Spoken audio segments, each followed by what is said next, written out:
Confederate reenactor and tour guide Jesse Spencer held the rapt attention of the tourists as he told the harrowing tale of the death of a soldier from the 1st Texas Infantry. Standing among the huge rock formations in the famous battleground of Devil's Den, Jesse certainly looked like a poor soldier from Texas. He wore gray wool pants, a white cotton shirt with suspenders, and a brown slouch hat. He also sounded like a real Southerner, as he spoke with a thick Texas drawl. The tourists were spellbound by Jesse's dramatic tale, but none more than the female tourists, who particularly enjoyed his tall, broad-shouldered build, sweet blue-gray eyes, and of course, that accent.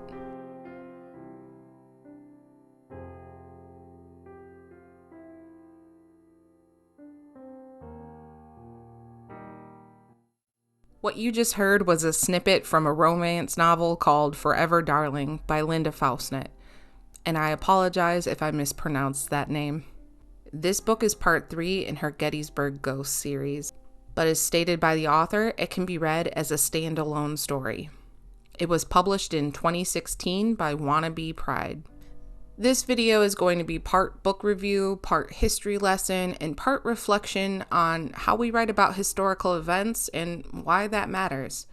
Because this book takes place on an American Civil War battlefield and has characters who fought in that war, I want to go over a very brief history for context.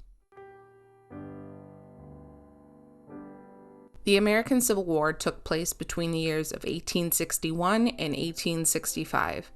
The opposing sides in the war consisted of the northern states that stayed loyal to the Union and southern states that seceded from the Union to form their own country known as the Confederate States of America.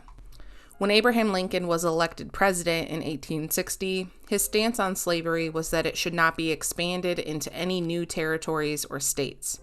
This served as the catalyst for the southern states leaving the Union. The primary cause of the war was slavery. In the North, slavery was illegal. In the South, the enslavement of African people was legal. It was also of huge economic importance due to the growing of crops such as cotton being essential to the livelihood of the region. Slavery being the biggest cause of the war can be seen in many historical documents such as the Declaration of Causes of Seceding States, the Constitution of the Confederate States, and what is known as the Cornerstone Speech given by Alexander Stephens, who became Vice President of the Confederacy. Throughout the war, soldiers who fought for the northern states were, among other things, referred to as Union soldiers or Yankees. Soldiers who fought for the southern states were referred to as Confederate soldiers or rebels. Forever Darling was recommended to me after I put a few other historical novels in my online shopping cart. I had never read a single romance novel before, but I'm open to new experiences, so I added it to my list. And I'm a bit of a Civil War buff, which is a term given to people who have spent a lot of time educating themselves about the history of that war, so I thought that a romance with ties to that time period might be a good introduction to the genre. The premise of Forever Darling is that a young woman named Remy works as a tour guide on the Civil War battlefield of Gettysburg, Pennsylvania. This story takes place in unspecified modern times as Remy is watched from afar by a man who is falling in love with her. But this romance is not easy because this man, Avery, is actually the ghost of a soldier who died on the battlefield in 1863. The idea of a love story between a living and a dead person had me intrigued because there would be so many difficulties that would have to be overcome. So I opened the book with an unexpected eagerness to see how the author decided to handle these challenges. I noticed a typo on the very first page, and this gave the impression that this might be a self-published book. So I looked up the publisher, Wannabe Pride, and online searches only yielded results for other books written by Linda Fausnet. This seemed to confirm my suspicion that this book was self-published, but I can't confirm that. I wasn't disappointed by this, though, because it did help me frame my expectations, as I know how difficult it can be to write and publish your own work without being backed by a big company. Overall, this was a very interesting first experience with the romance genre.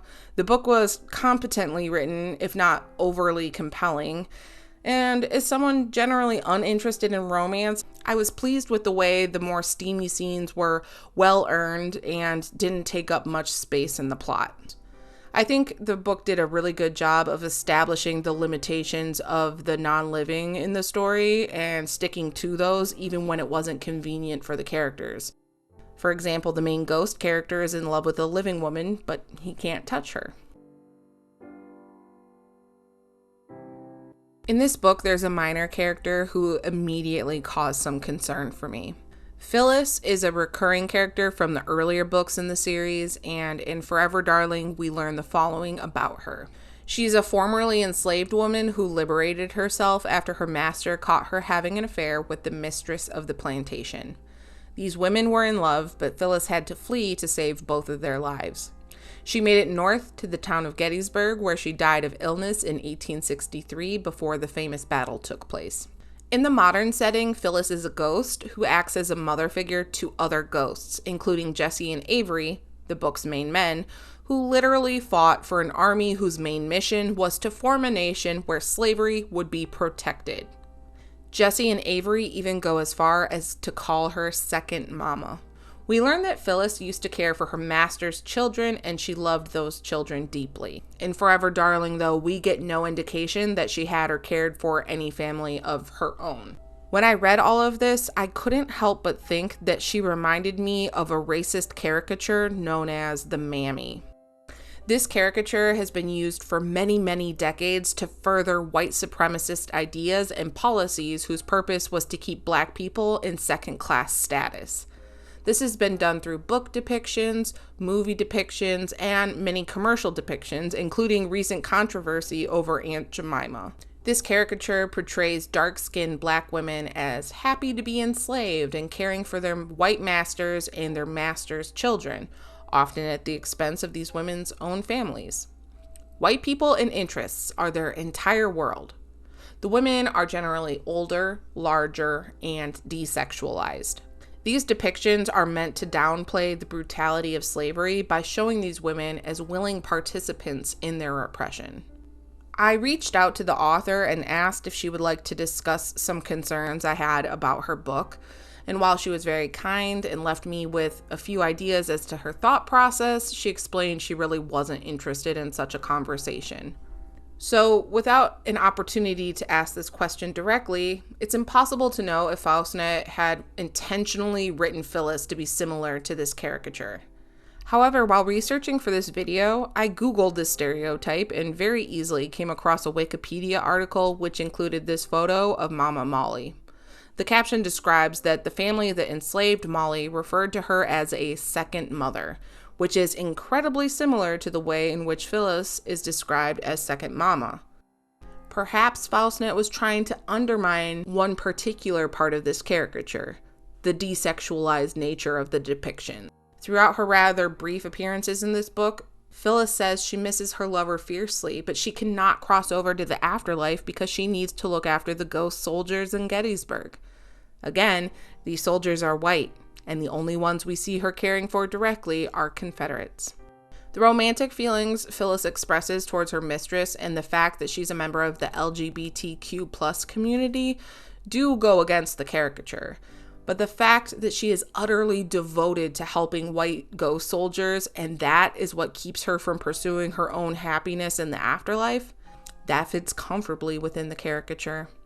So even if Fausnet was attempting to challenge a stereotypical, harmful depiction of enslaved women, she failed to do so in any meaningful way. Regardless of the author's intention, I could find no reason to include this character at all. Her stated role of helping ghost soldiers is accomplished by other people in the book. The main ghost in this story, Avery, has friends other than Phyllis who are helping him navigate his situation.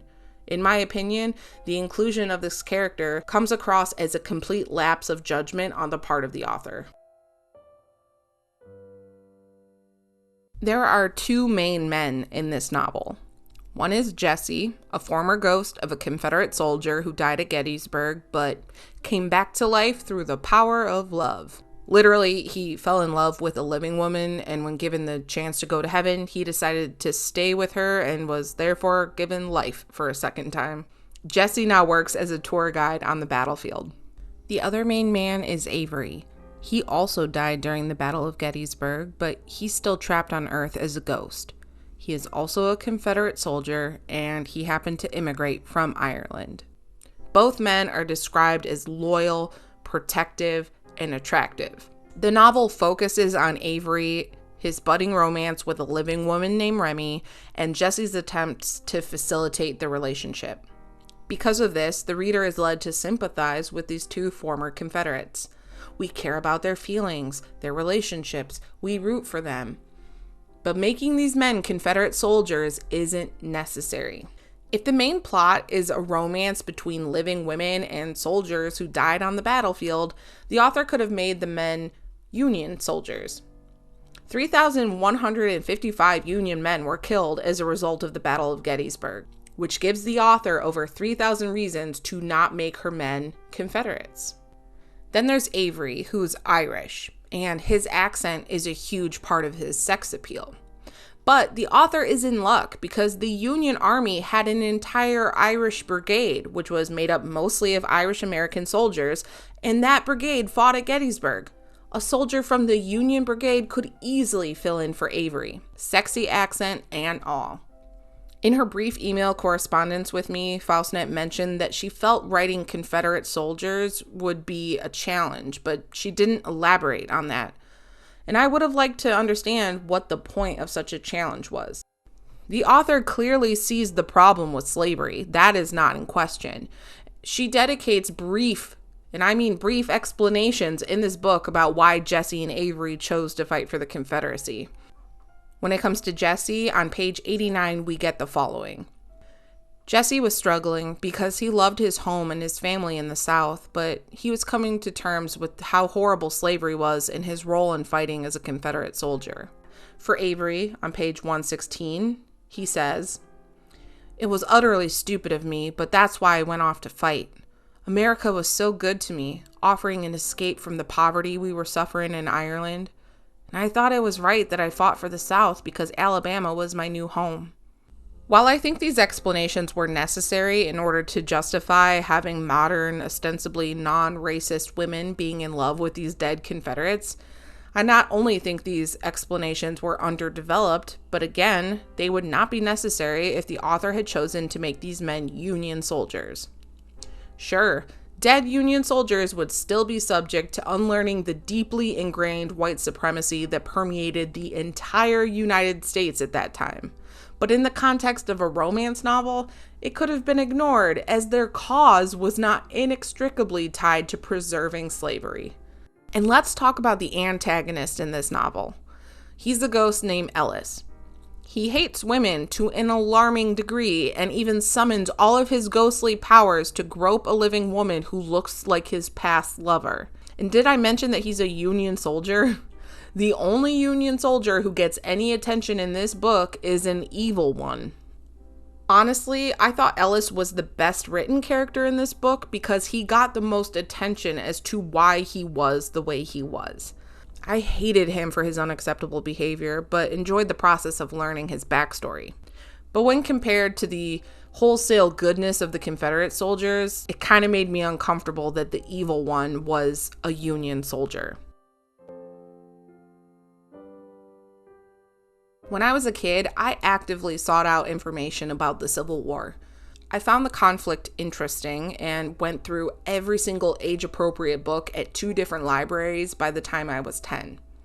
As I've gotten older, I've read a lot of dry political, military, medical, and social nonfiction about the war to deepen my understanding. But most people don't have the same interest. If they live in the United States, their knowledge about the war probably ends with what they were taught in school, which likely boils down to a very basic coverage of major events leading up to the war, and even more basic coverage of the conflict itself. While most Americans aren't going to read extensive histories about the Civil War, what many might be interested in reading is romance novels. I am not trying to argue that novels set in historic times must deal directly with every single troubling bit of history that was taking place. That's exactly what more scholarly books are for. Most people are not reading historical romance in order to learn detailed history. More than likely, they simply want to escape the reality they live in. But if the aim of the book is to be uncomplicated in the historic setting, then I think choices need to be made in order to avoid putting main characters on the side of history which was clearly in the wrong. People might think these kinds of sources don't have much impact on how people think about or understand history, but messages that are taught subtly in unexpected places can, in fact, influence people. White supremacists in the United States have used Confederate flags, in particular the battle flag of the Army of Northern Virginia, as symbols of their movements for decades. But now the look of white supremacy is changing. It's no longer the white hoods of the KKK. It often looks like a bunch of regular white people carrying those same flags and shouting things like heritage, not hate, while they protest the removal of monuments to Confederate soldiers.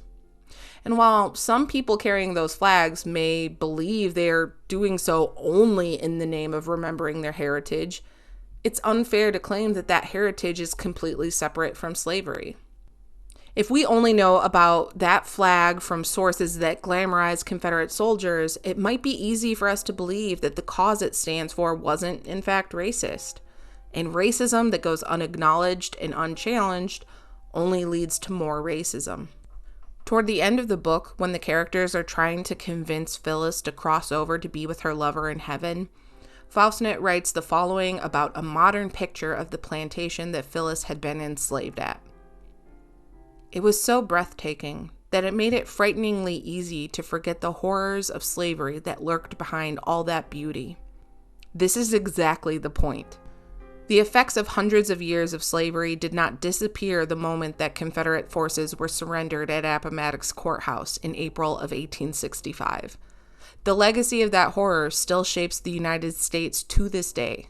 If casual readers only know the Civil War through the ghostly eyes of a Confederate soldier who is muscular and has a dreamy accent, they might very well miss the slavery at the heart of the country that sent him off to fight.